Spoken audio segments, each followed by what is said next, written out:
ক্ষুদ্র ক্ষুদ্র কিছু দল আছে, এরা কি পদ্ধতিতে চায়? পিআর পদ্ধতিতে, সংখ্যানুপাতের ভিত্তিতে পার্লামেন্ট মেম্বার নির্বাচিত হবে।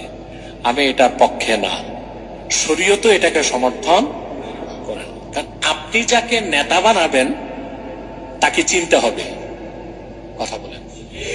কিন্তু পিআর পদ্ধতির নির্বাচন হচ্ছে ব্যক্তিকে ভোট দিলেন না, মার্কাকে ভোট দিলেন। কাকে? তারপরে সংখ্যানুপাতের ভিত্তিতে পার্লামেন্ট মেম্বার হবে, অর্থাৎ বাংলাদেশে যে দল 1% ভোট পাবে সে 3টা আসন পাবে সংসদে। কয়টা? যে 10% ভোট পাবে 30টা আসন পাবে। এটা হচ্ছে সংখ্যানুপাতের ভিত্তিতে আপনার সংসদে নির্বাচিত প্রতিনিধি পাঠান। কিন্তু আপনি তো আপনার এমপি কি হবে তাই জানলেন না, কথা বলেন।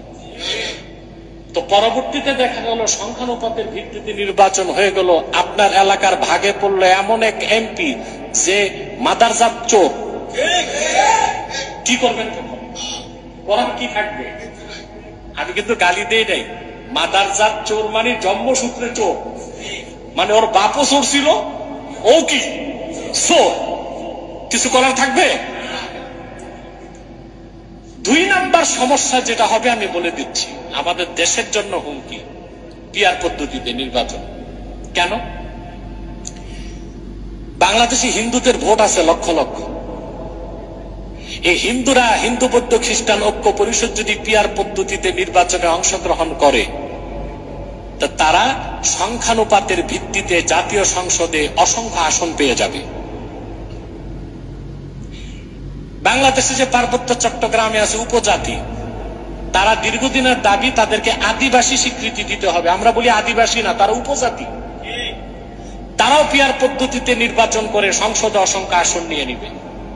তখন হবে কি, ভবিষ্যৎ বাংলাদেশের স্বাধীনতাই হুমকির মুখে পড়ে যাবে। যে সরকার হবে, সরকার যে হবে সে হবে একটা প্যারালাইজড গভর্নমেন্ট, আর দেশ হবে একটা প্যারালাইজড স্টেট। পশ্চিমারা এটাই চায় যে আমাদের দেশটাও দুর্বল থাক, সরকার যে হবে সেও দুর্বল থাক, তখন যা খুশি তা চাপায় দেওয়া যাবে। অতএব আপনাদের এখন চিন্তা করা উচিত, 2-4টা সিট আর আসনের জন্য যারা পিআর করে দেশ গ্রহণ করতেছেন, নিজেদের স্বার্থ দেখলেন, দেশের স্বার্থ দেখবেন না, এটা বড় একটা ভুল কাজ হয়ে যাবে। মোটের উপর আমি যেটা বলবো, পশ্চিমাদের কোন আদর্শ অনুসরণ করা মুসলমানদের সুযোগ নাই।